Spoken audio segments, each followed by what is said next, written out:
lifted his lips into a smile, and his smile was the most horrible thing Meg had ever seen. Why don't you trust me, Charles? Why don't you trust me enough to come in and find out what I am? I am peace and utter rest. I am freedom from all responsibility. To come to me is the last difficult decision you need ever make. Welcome to the Book Club podcast. I'm Carly, and I am an elder millennial. Today, my guest is Christy, and today we are discussing A Wrinkle in Time by Madeleine L'Engle. Welcome back, Christy. What is your history with this book?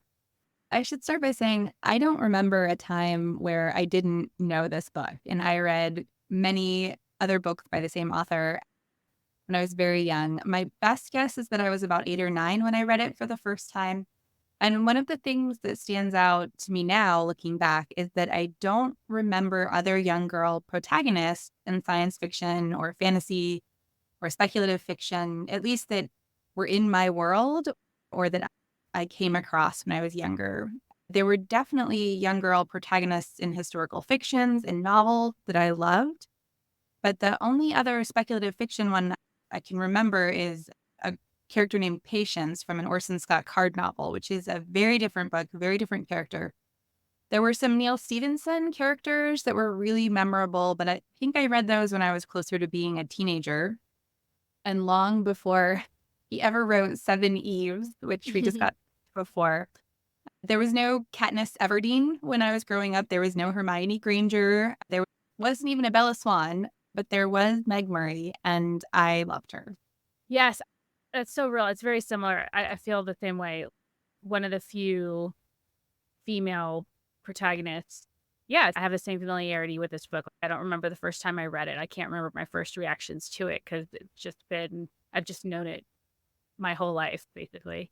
Specifically, the Murray house is so vivid in my memory. Reading it again this time, I realized this feels like a place that I've actually been to because I can just imagine the kitchen, the stairs, the lab. Like, it feels like a real place, and the garden.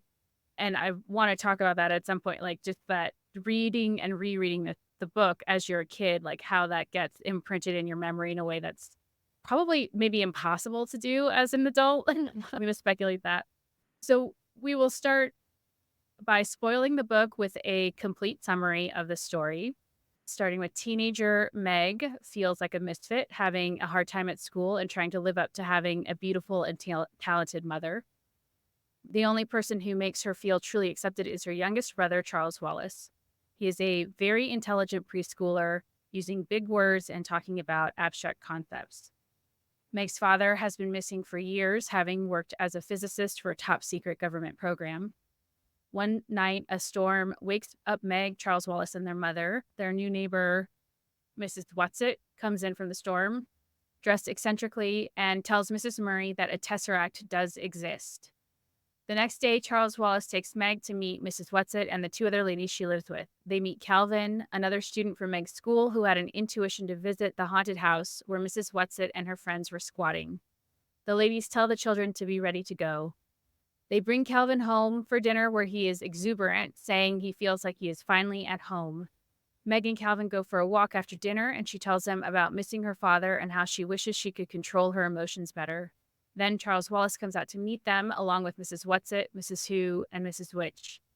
Without any warning, they are swept into a void with no sound or touch, emerging to find themselves on another planet. The ladies explain that they travel between planets via tesseract, wrinkling through time and space. Mrs. Whatsit changes shape into a large flying creature and takes the 3 children to the top of a mountain where they can see a black thing in space. Mrs. Whatsit tells them that it is evil, and they are fighting it. They travel to another planet to meet with a character called the Happy Medium. She shows them the Earth, shrouded in shadow, also Meg's mother crying. She also shows them a star fighting and winning against the black thing, and they learn that Mrs. Whatsit was a star who sacrificed herself in that way. The ladies then take the children to a dark planet called Camazotz, where Mr. Murray is held captive. The ladies give them each a gift, strengthening Calvin's ability to communicate. They give Meg her fault, and they give Charles Wallace the resilience of his childhood.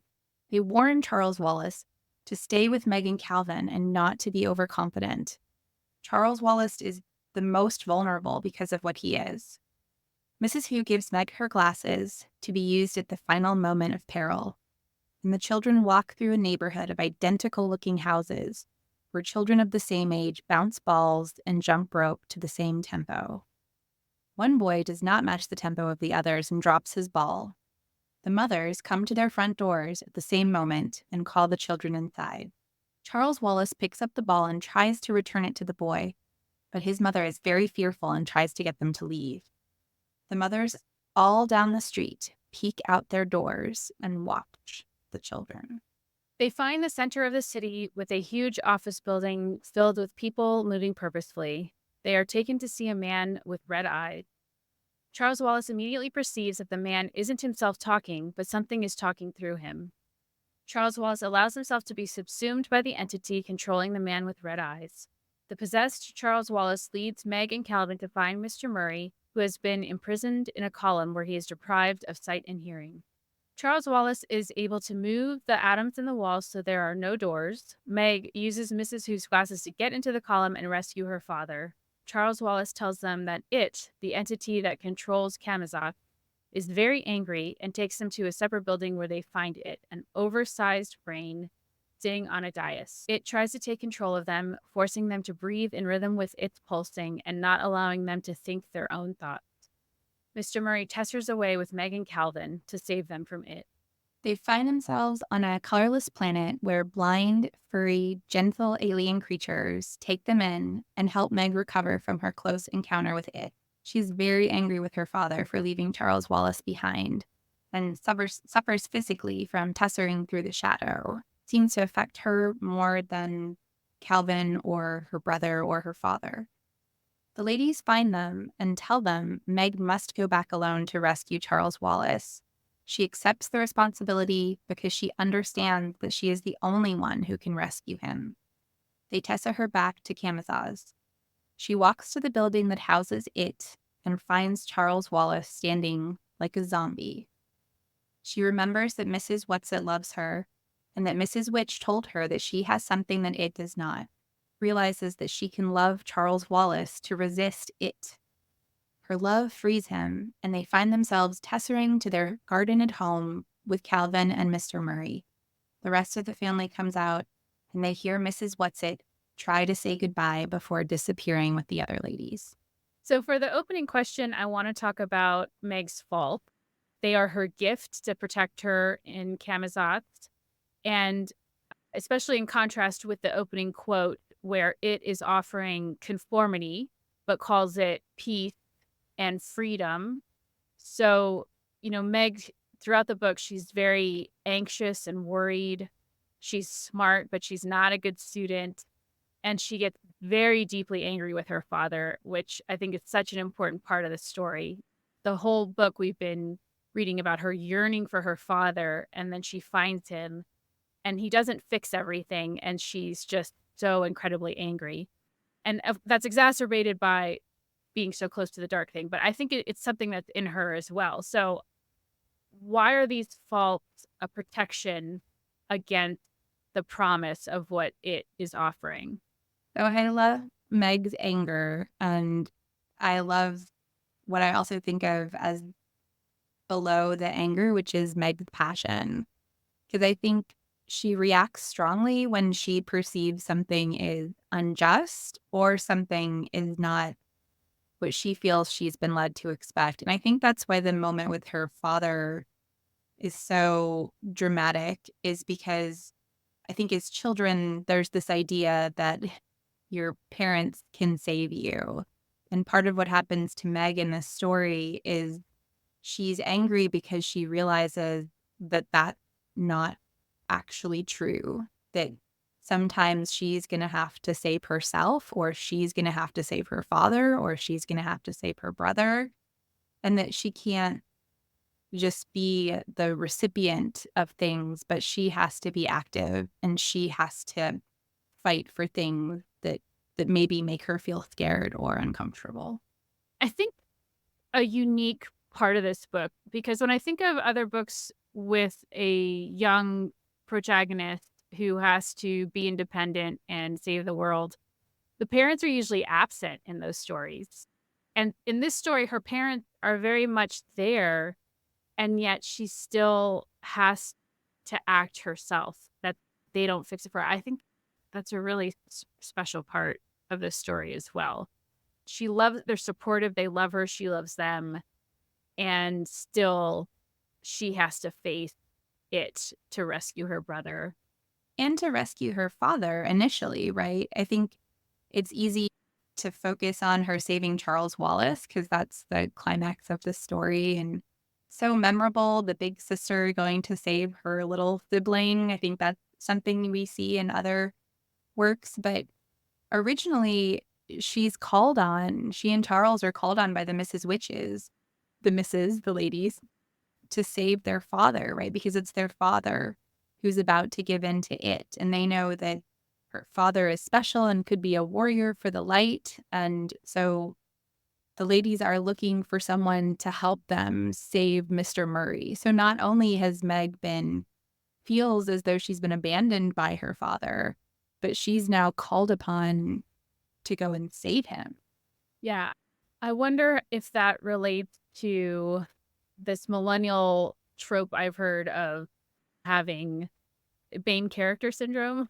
Or in our discussion about The Giver, we talked a little bit about how we were raised with in school, hearing about like the ozone layer and saving the whale and climate change and this obligation of our generation to solve these big problems. There's a similarity there of having this weight put on our shoulders of there's evil out there and you have to fight it. And I'm curious, I want to explore that throughout the season. Is that part of the millennial experience, and does it partially come from these stories we read as children? One thing I really like about what you said and about the story is it's clear in the book that the evil thing, the black thing, has been there a long time. And so it's not Meg's fault that the black thing exists. She didn't do anything but be born into a world where evil exists. And even though none of this is her fault, there are things that are her fault, but her father being captured by it is not her fault. But yet she still is the only one who can save him. She's still the only one who can save her brother. So even though she didn't cause these problems, she's still called upon by the ladies and by her own sense of what the world needs from her to be active, even in things that were far beyond her and she had no part in making. Yeah, that reminds me of when they're visiting the happy medium, they ask her to show them Earth, and the medium is not happy at that moment. And she says, "Why must you make me look at unpleasant things when there's so many delightful things to see?" And Mrs. Witch says, "There will no longer be so many pleasant things to look at if responsible people do not do something about the unpleasant ones." And that feels like a big burden as well. Like, becoming aware of the evil makes you responsible for trying to fight it.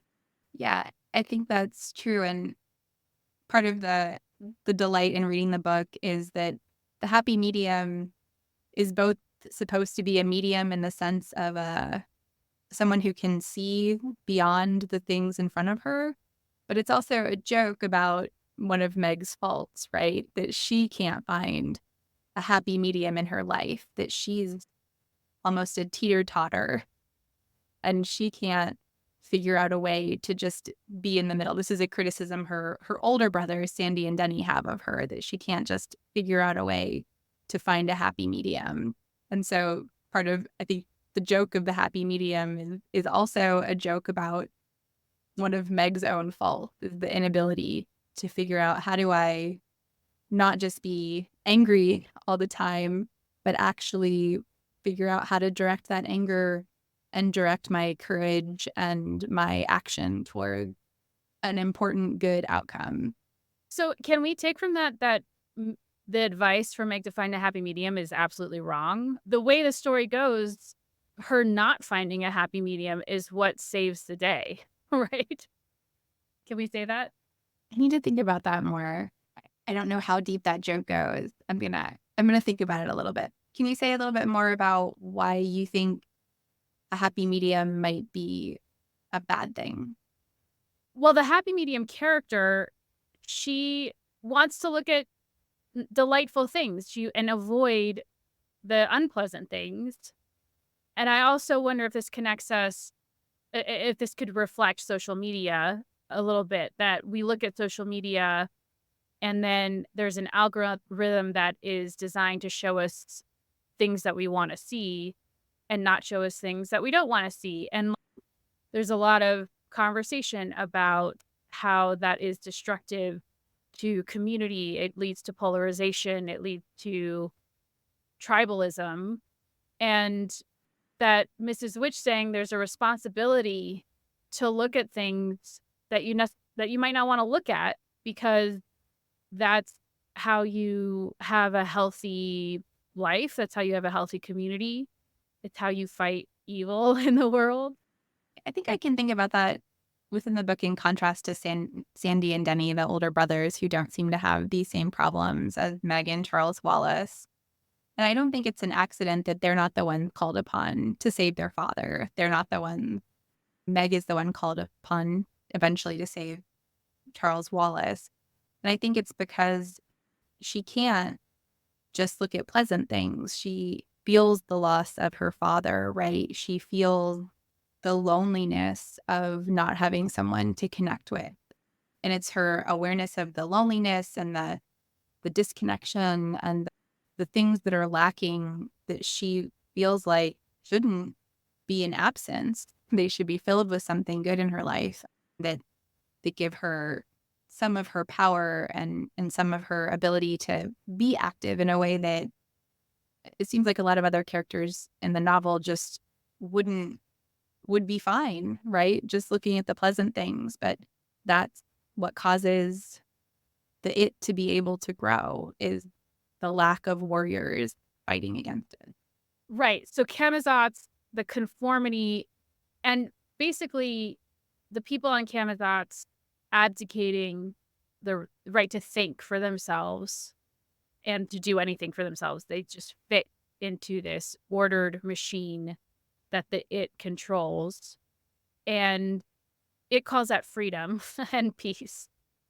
So part of the fight for good means knowing you will have to experience not peace. I'm not willing to say that it is correct in saying that there's true peace and true freedom in that, but there is some aspect of peace and freedom in not having to think. It's a spectrum, right? You can have the people in Camazotz along one side of the spectrum, and Sandy and Denny's are a little bit closer, and then you have like Meg on the other side of the spectrum. I will say, I think that it can offer them peace. I find that easy to agree with, because I think if you allow someone else to make all your decisions for you and take care of you and to kill you when you get sick and you're a burden to the people around you, there's a sense in which that could be peaceful for you. I don't want to call it freedom, though, because I don't think it can offer you freedom. I think it can offer you maybe freedom from certain things, freedom from anxiety, or freedom from fear, or freedom from all those uncomfortable human feelings that we struggle with. But I don't think it can truly offer you freedom, but it could make you feel like comfortable, right? It could make you feel safe. It could make you feel easy, like things were easy for you. Yeah. That makes me think of this formula that we were given. Go to school, get good grades, go to college, get a good job, get your retirement account, save for a house, get married. Like the American dream formula.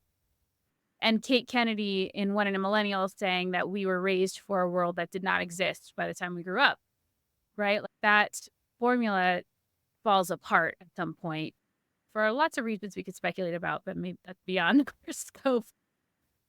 And Camazotz is really fascinating. When I read it this time, it struck me as more of a boomer story. It reminded me of the Stepford Wives. It reminded me of that character in The Graduate who tells him, plastics, get into plastics, and the dread that he's avoiding the plastics guy. And that song, Little Boxes, the ticky-tacky houses. Our a previous discussion we had, you said about that The Wrinkle in Time, you wanted to make the argument that it is a millennial story despite being written in the early 60s. Is Camazotz a Yes. boomer nightmare, or is it the millennial experience? I think the way a millennial might get into that is going to be different than the way a boomer gets into it. The boomer fear has more to do with you have to give up your own things to be prosperous. You have to give up your dreams. You have to give up your way of doing things. But if you do that, you'll get the house, you'll get the retirement account, you'll get the spouse, you'll get the kids, right? So I think that the boomer fear has something to do with you will be rewarded if you give up all these things because there's a market economy out there that needs you to be in plastics. So the market economy will reward you if you go into plastics, even if you don't have a passion for plastics, even if maybe no one actually has a passion for plastics.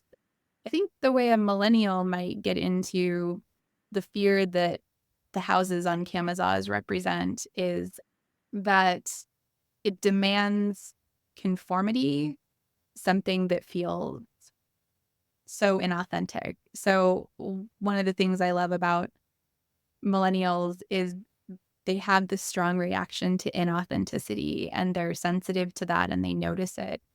And I think the vision of Camazotz that we get in A Wrinkle in Time is about giving up everything that makes you authentic and sacrificing that for a kind of material wealth or a kind of mental peace, which I think to a generation who feels a little bit anxious or a generation who feels uncertain about the future, I think that's the attraction of Camazotz is you don't have to be authentic anymore. You can just be a part of it, and it will make sure that you have a house and your kid has a ball to bounce and that there'll be dinner on the table.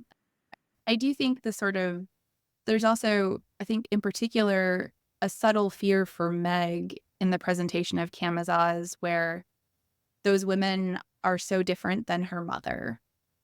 And I think part of what Meg reacts to, even though I don't think this is explicit in the book, is a fear of that future, of her not being able to do the things her mother does, to have a man that she can truly love, have a house that's really hers and feels like a home, have a dog that shows up one night that you keep, right? There's something so whimsical about some of the aspects of the Murray household and the Murray life that is totally antithetical to what she sees on Camazotz. And I think that's something for her to be scared of about that world, particularly as someone who might want to be a mother or someone who cares about family life or someone who deeply loves her family, even though she's still very young. But I wonder if that's also a part of the fear of Camazotz is Meg feeling like maybe the only future for her as a woman looks something like that. And that's deeply uncomfortable to her. That makes her deeply uncomfortable.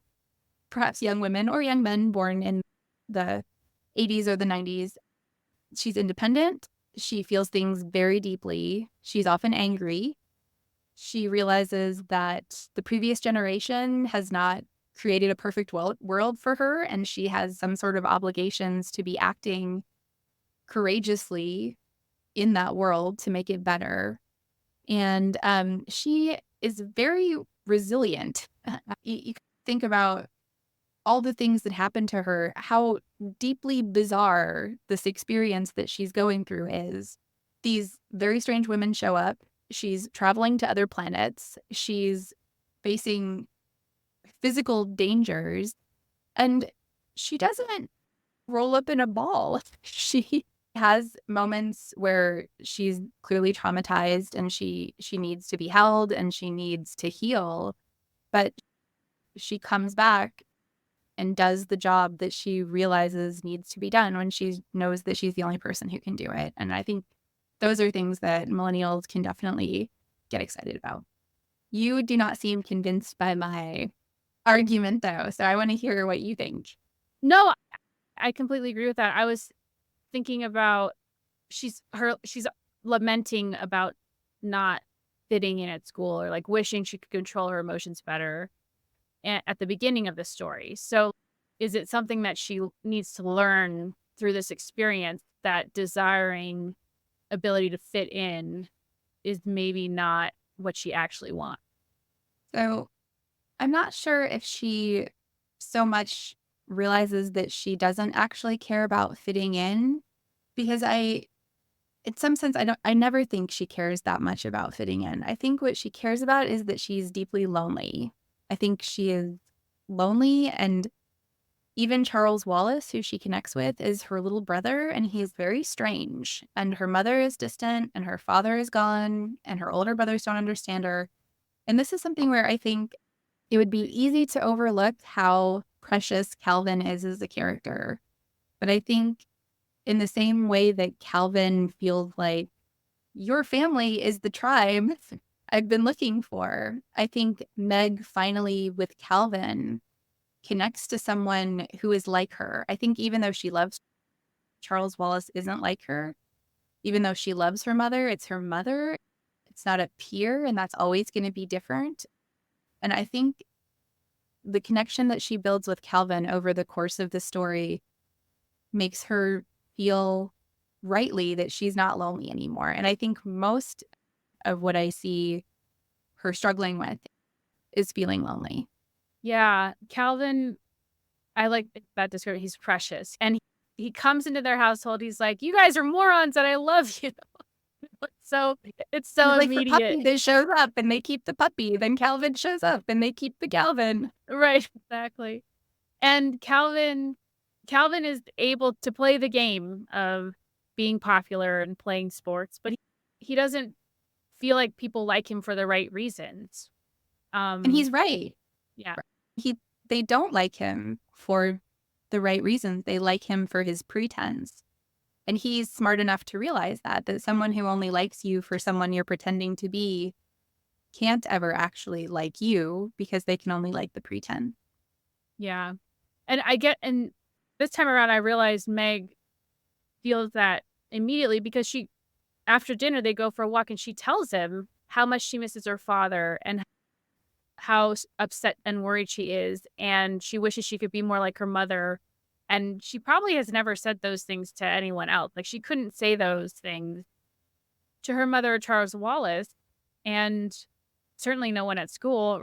So that ability to be vulnerable with Calvin, I'm recognizing now, is a really important part of the story too.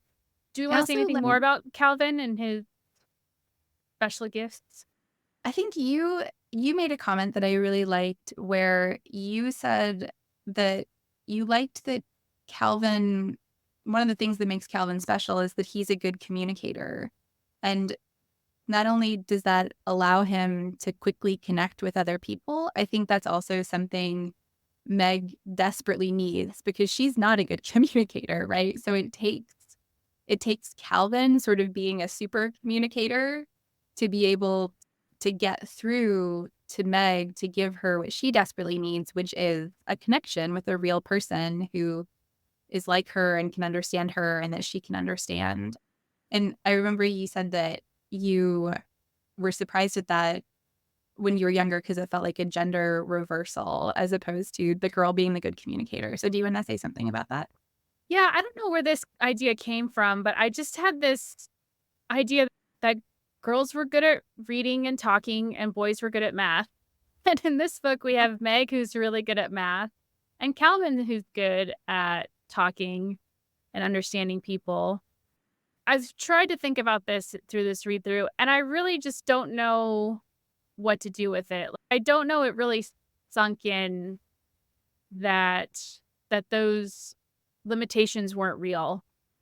Despite this example being in front of me my whole life, it took a lot of other searching and learning to let go of those expectations.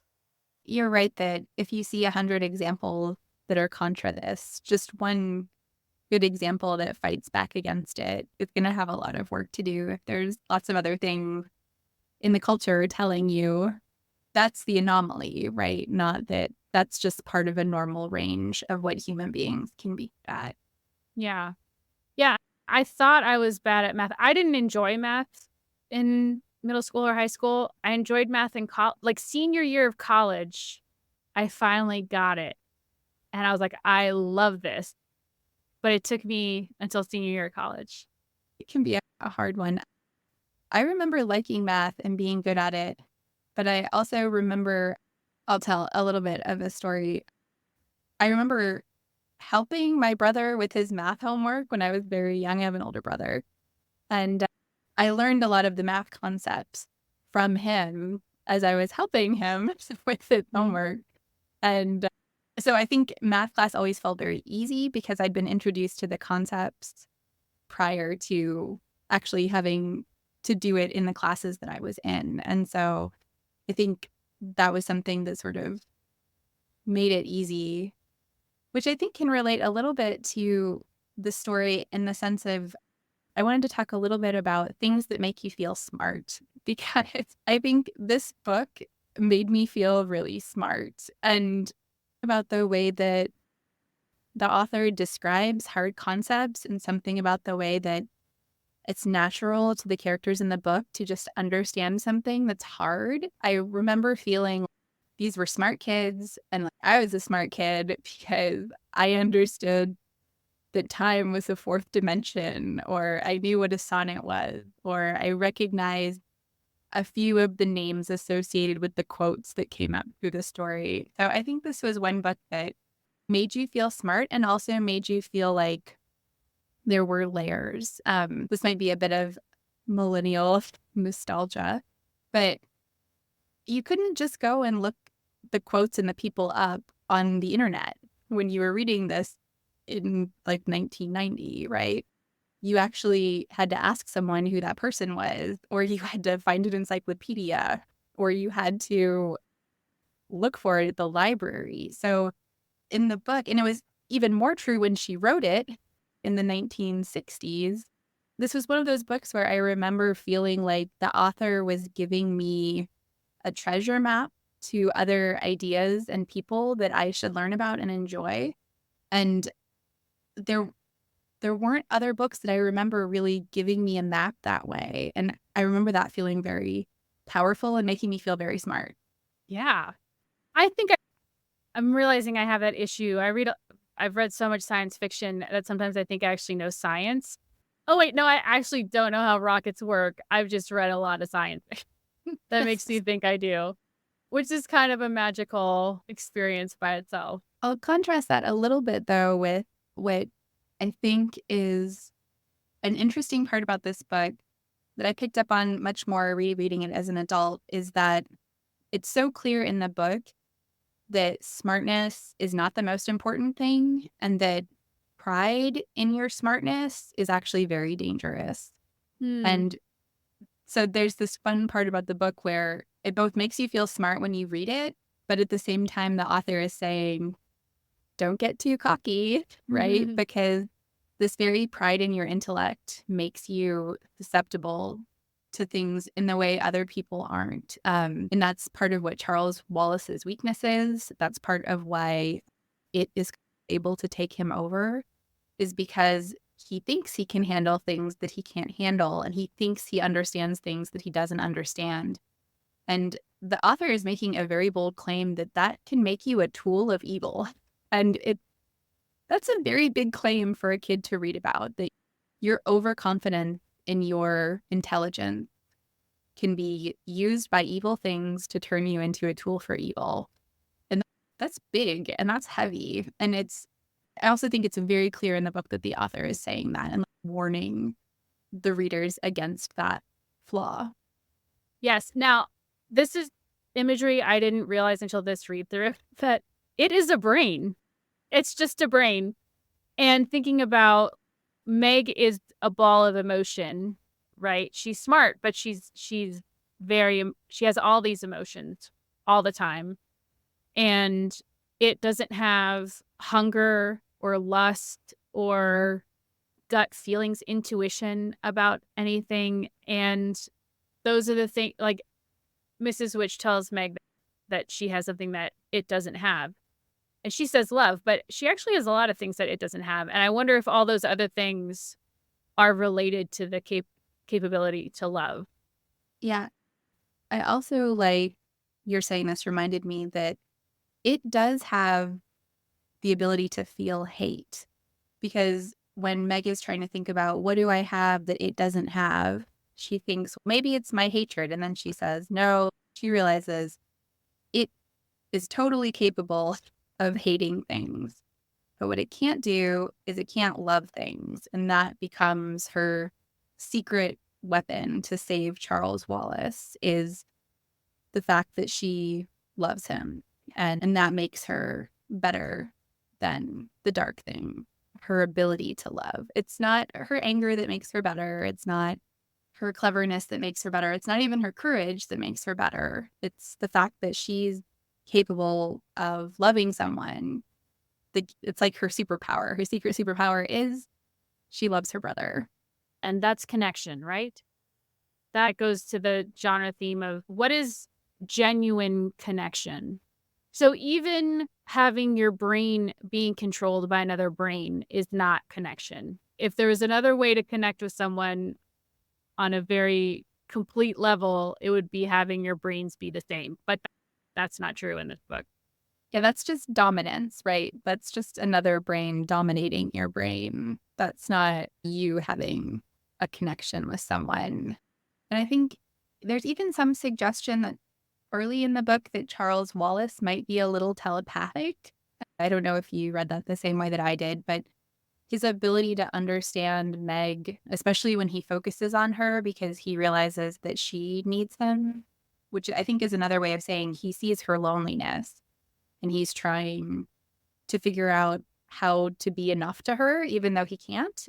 So we already have these suggestions that Charles Wallace is a bit telepathic, that he has this ability to go into someone else's mind and see what's happening. And that's not a skill that helps him. And that's not something that Meg has. Like what she gives back to Charles Wallace that saves him is her love, not ability to think about what he's thinking about and to understand his mind. It's just her love of him.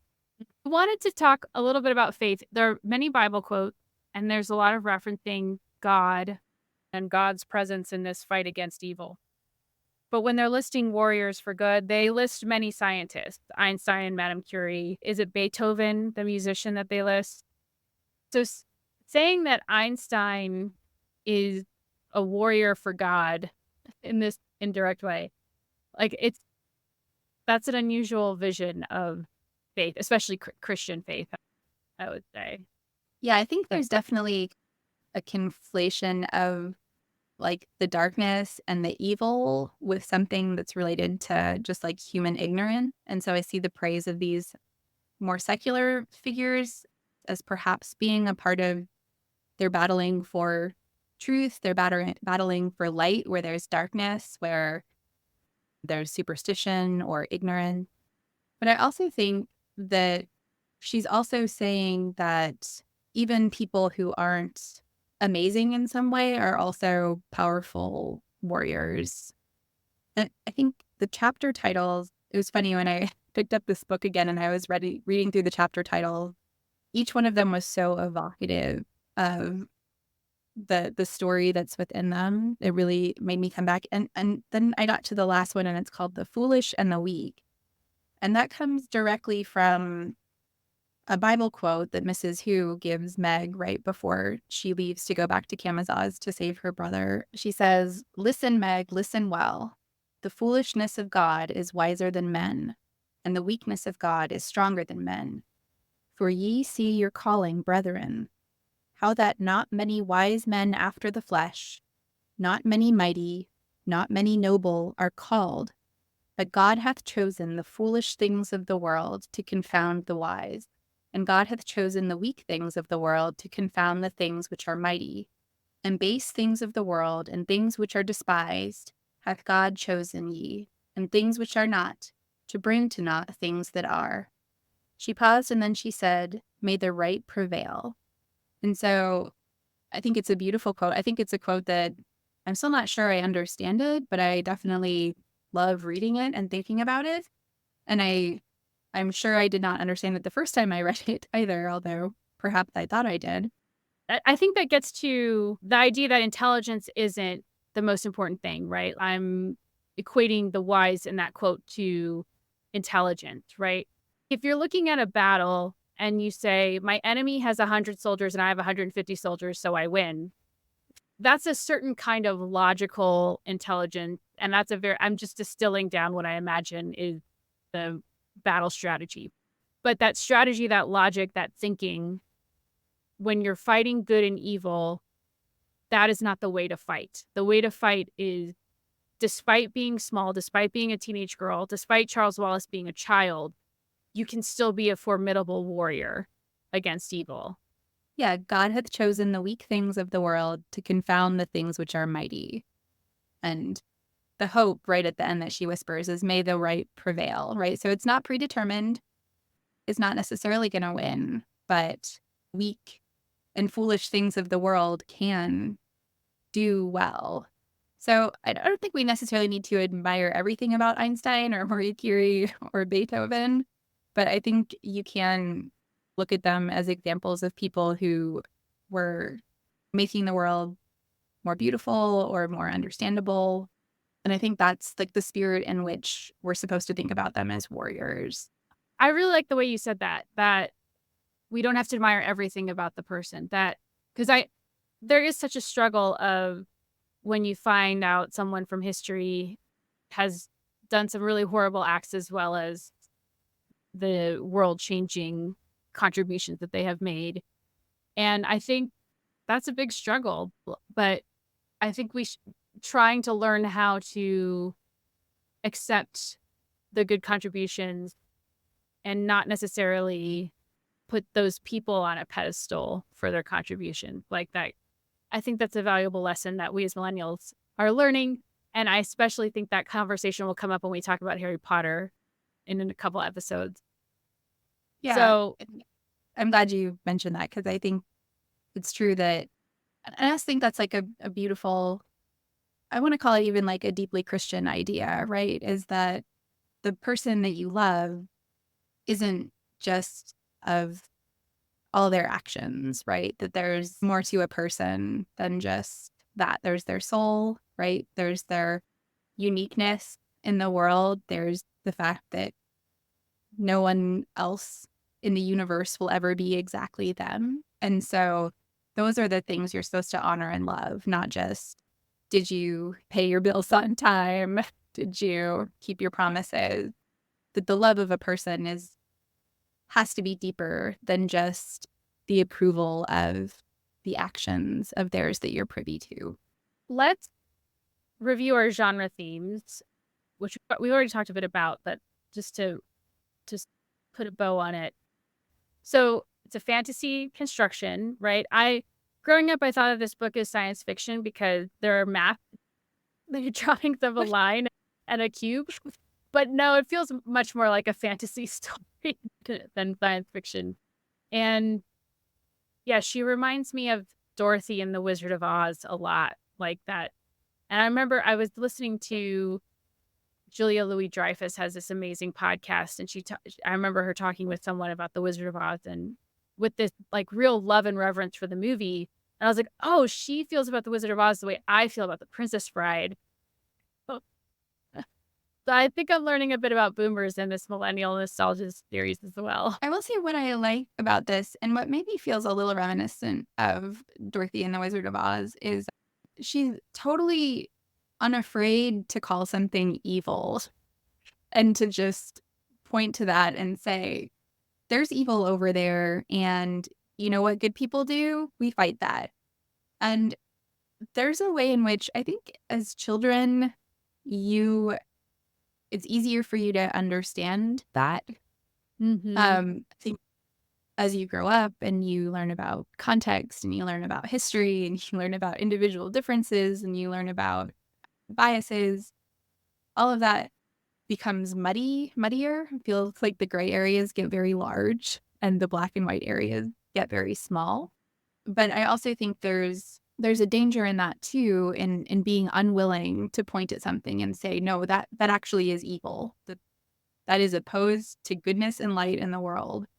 And it deserves our courageous attention to it. And maybe that's something that makes it feel a little bit like a fantasy, or maybe that's something that makes it feel very religious if you have that background in persuasion. But I think the boldness of saying this is actually about a fight between good and evil is something that I think made the book special and feel like brave, and made it feel important that like, what Meg is doing, she's not just saving her father, she's not just saving her brother, all those are big and important. She's fighting against evil. And that's very clear in the book, and that makes her seem so strong and so brave. So as far as feminism, and you mentioned some other characters that came later that were role model for girls, Meg is the opposite of the cool girl. Can I say that? Yeah, absolutely. Yeah. And it's glorious. It's just great to have her example there. Yeah, that's all I have to say about that. Yeah, I remember, I'll just tell one joke. I remember hearing a young woman talk about why she liked Bella Swan from the Twilight series. And I remember her saying, well, you know, she's a klutz. And that felt very relatable to me. And the first thought in my head when she said that was like, well, Meg Murray was also a klutz, right? Yep. And there is something about this idea that here's this young woman she's not a princess. She's not graceful. She's not She's perfect. not graceful. She's not groomed. What did you say? She's not graceful. No, she is raw, and she's passionate, and she makes so many mistakes. And that felt so real, that the kind of mistakes she was making were like real human young woman mistakes. And yet she was fighting evil. There's so much about connection. I love your point that this is a story about loneliness. I think that's very clear. And then the different examples of connection in the story. Meg mentioned she loves having Calvin hold her hand a lot, right? That support. She can feel him touching her, supporting her. And at the end, she resists the urge to reach for his hand because she knows she has to go alone back to save Charles Wallace. Just that type of connection I thought was really sweet. And then we haven't talked about Charles Wallace and his connection to the ladies. Do you want to say something about that? Yeah. So I'll also add, this is related, but when I was reading this book as an adult, when they're trying to describe the ladies to the gentle beasts who are healing Meg after they get tested off of Camazaz with Calvin and her dad, and they're having so much trouble saying what they are or who they're like because they're so based on physical description. And then Calvin all of a sudden says, they're angels.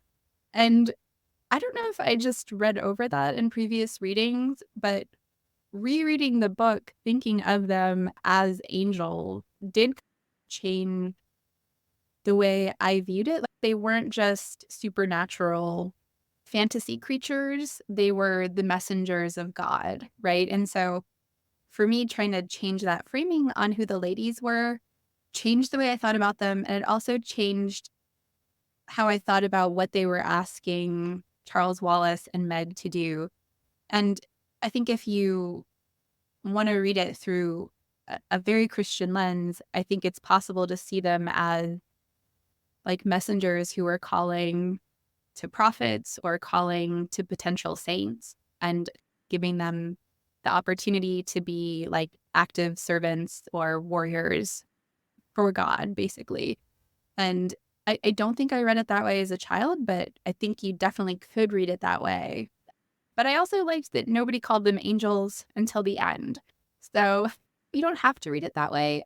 I think you could also just see them as these three fantastical, maybe goddess-like, maybe witch-like women who show up when there's a need. And I think the fact that they come to Charles Wallace and that he has this special relationship with them is just another way that we're supposed to understand that Charles Wallace might be something a little bit more than human or a little bit different than human. And that's just like a beautiful, special part of who he is. And that's not Meg, and that's not Calvin, and that's not Sandy and Denny. They might be amazing humans, but they're still just humans. I think there's this suggestion here that Charles Wallace could be something a little bit different or a little bit more, a little bit special. But do you read it that way, or do you read the misses in that way at all? I enjoy ambiguity around them. The whole idea that Mrs. Witch rarely materializes is very interesting. I like that it's not definitive, like these are angels. It's Calvin's supposition. Like he's like, oh, that's what they remind me of. So I don't like having them defined in any one way. I like that they can appear as many different things at the same time. Yeah, and I like that they are very different. And I love the idea that there's vast differences between them. One of them used to be a star that gave up her light in the battle against darkness, but I don't think that's what the other two are. Even the youngest one is very old. So there's this suggestion of that there's something immortal, or there's something that perhaps exists with just a very different relationship to time. While it's clear that special human beings might be able to learn to tesser, there are other things that the ladies can do that I think we're supposed to think of them as a different kind of thing than human. This makes me think of the two-dimensional planet, which is so random, but it always struck me. There's a story about Flatland, the story, which I've never read, but I don't know if she's referencing it. But the idea that planets exist out there and they're two-dimensional and they're just out there the same way that like we could travel between them the way we would travel between cities on Earth. And they enjoy their time on the two-dimensional planet. It's really a lovely place, right? Yeah, I love that too. And I do suspect that she might be referencing I think it's Edwin Abbott novel. I don't want to get too much into author biographies, but I think she was an English professor maybe, or studied English. So I think it's fair to say there's probably a reference there that's just fun and delightful and isn't over-explained. I think that's a wonderful way to put it. That just makes you laugh. And then the privilege of accepting danger as a genre theme. Yeah, so I put this in here because that's one of my favorite quotes. And it's this moment where her father is trying to prevent her to go back to Camazaz because he doesn't want to lose her the way he's lost Charles Wallace. So it comes from a deep, protective, like paternalistic in the best way, right? Like the desire to actually protect a child from harm.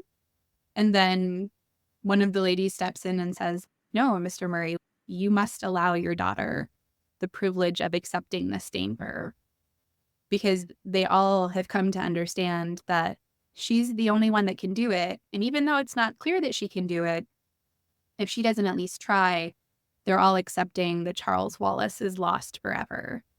And I remember thinking about those very specific words, and I'm still not sure I totally understand them, but the idea that it's a privilege to accept a danger that is important is something that I think it's something different than what kids usually hear, right? Kids usually hear you have to be safe. Like the most important thing is that you're safe. We don't want you to get hurt. But if you want a child to become an adult, children should be able to accept dangers, not capriciously, right? But when the situation calls for it, a child can be called or raised up to do something dangerous if they're the only one that can do it, right? And that to deny a child that is to take something away from them. And so I think that's a really important part of the book that really stuck with me is, but someone had to intervene, right? Someone had to remind Mr. Murray that Meg has to be given this privilege, because everything that Mr. Murray is feeling is he's already lost Charles, right? He already thinks that Charles is gone. And now someone's asking him to lose his other daughter as well, who's just found him, who he realizes all these things about. But she must be allowed to accept it. And in the end, Calvin lets her go. Mr. Murray lets her go. They can't do it for her. And she does it. She's not brave about it, right? She just understands the necessity of it. And it's the necessity of it that she answers to, not courage or not vainglory or not pride. It's just she answers the necessity of the moment. I did want to mention the movie.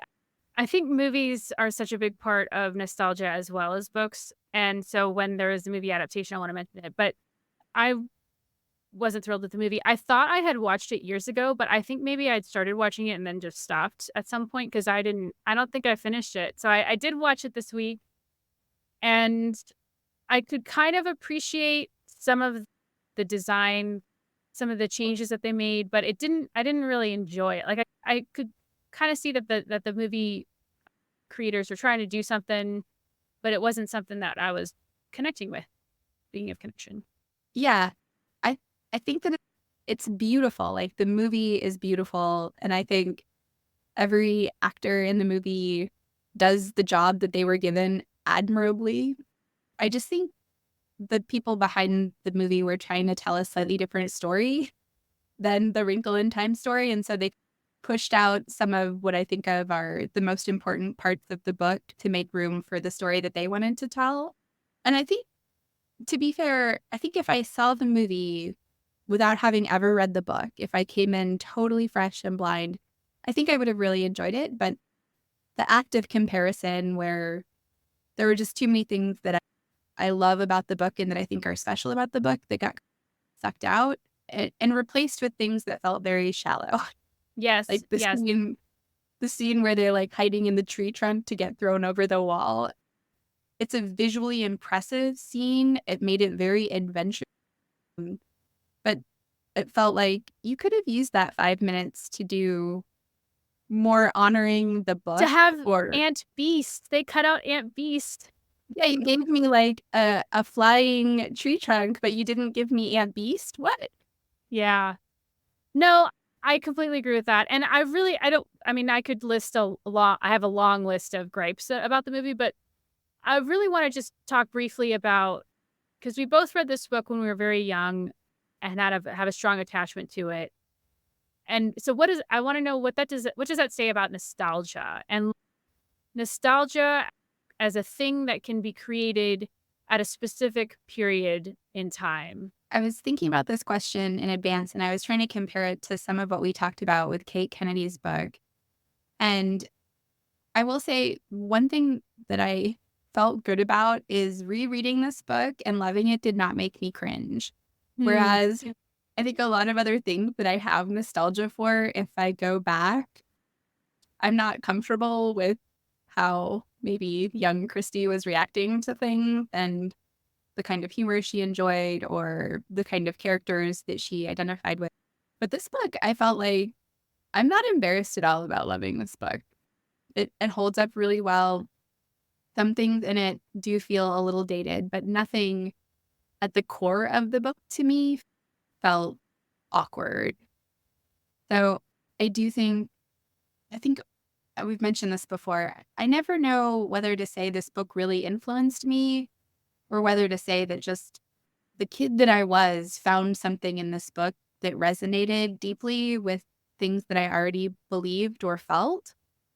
I don't understand how to disentangle those things, but if I were going to list things that either influenced or just resonated deeply with me, this book is definitely on this short list, and I want my kids to read it. I hope someday there's a faithful movie adaptation. I would not say that about all of her books, although maybe I need to revisit them, but this one I felt nothing but good about. I wonder if it has something to do with genuineness. And then the details, like, they feel, when I was listing them in my head, the details of the movie that I didn't like, they felt so frivolous. But somehow that is the thing. That is the core of it. That those little frivolous details, missing Sandy and Denny, the fact that Mr. Murray is known to the greater public, rather than in the book, it's a secret government project. Like those little details, I haven't figured out why those details felt so important to me, but they do. And the farmhouse, that their house is out in the woods, and in the movie, they have a neighbor that looks out the window and watches them in their yard. Yeah. Those details feel so important to the heart of the book, and I haven't figured out why, and maybe I won't try too hard. Well, and it's amazing my memory too, like when in the movie Charles Wallace is warming up milk for her, but it's not hot chocolate. I just remember Mm. feeling very indignant. Couldn't you just make it hot chocolate? Like, why would you change that? Right? There's this precious detail from the book. There's no good reason not to have it be hot chocolate, right? So it was a cascade of those, I think, makes you feel like I applaud the desire to update some of the discomfort with conformity that might have felt dated. So that was something where I think in order to resonate with how old is Meg supposed to be? Is she 13 or 14. Yeah, so like to resonate with a 13-year-old girl in 2024, I get that like what you want to show on Camazaz might be very different than what someone in 1961 was trying to show. So I applaud the attempt to update some of that, but I just don't think it was done very well. And like details that seem precious but not in need of updating, they just like weren't honored. Yeah. All right. Final thoughts about the book. We are done with the movie. I'm finding it difficult to encapsulate this book, and I think that's a good thing. It's just a story that has been with me my whole life, and I'm looking forward to reading this in 2, 5, 10 years, and probably my relationship with it will stay the same. I think that's really amazing, and it feels mysterious and not something that I can psychologize about myself, like why I like this book. And I think that's a valuable thing to keep, right? Like to fight the urge to rationalize everything, to fight that temptation of it to have everything orderly and categorized. I'm savoring the sort of mystery that remains in this book. This my incapacity to conceptualize it. I think that keeps the relationship with the book alive. Do you think that you'll reread the other books by her or the other books in the series? I love Swiftly Tilting Planet. I love A Wind in the Door. So those two, yes.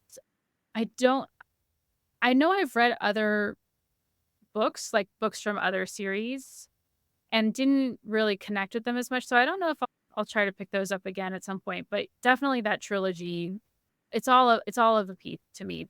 They're all part of the same thing. Yeah. I don't know if I will reread the rest of the trilogy because I don't remember the other two books having a big impact on me.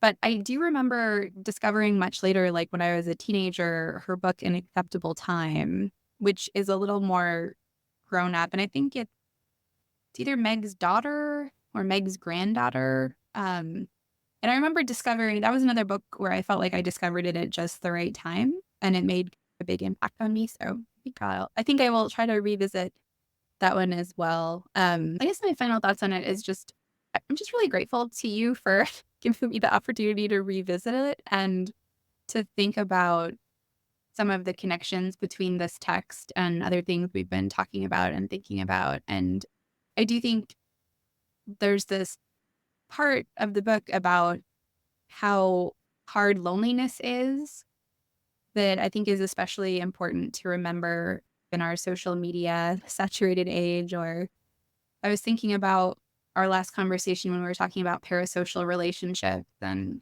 how it, in a way, could be like the person that you let pour things into you, but that you're never giving back to. Ooh, And oh man, that's okay. Well, I'll be thinking about that. yeah, well, and just to try to make sure that you're not becoming that, but that you want to be like Megan Calvin. You don't want to be like it in Charles Wallace. And so I think this book is talking about something very human and that we can even apply to some of the challenges we see today. And that loneliness really, you're going to fill your loneliness with something. And the desire to fill it with an it-like thing in the absence of the human thing is dangerous, and that we should be aware of that danger and thinking about it and guarding against it and saying, like, I need a Calvin, I need a Meg, I don't need an it. I don't want an it, even though that might feel easy and peaceful in some way. So I might have just gone really big and really dark on you, but I've been trying to work through that thought since I read this and thinking about our last conversation. Yeah. Thank you for that. Thank you for joining me in this conversation. Listeners, what did you think of A Wrinkle in Time? Have you read any other books by Madeleine L'Engle? What books did you read over and over again as a child? Let us know by recording a voice memo and emailing openingquestion@gmail.com. You can also comment on the Substack at bookclubpod.com, and I'll read your responses and play your voice memos on our feedback episode at the end of the season. Our next book discussion will be about Mrs. Frisbee and the Rats of NIMH. Read with us. We'll release that episode in about a month.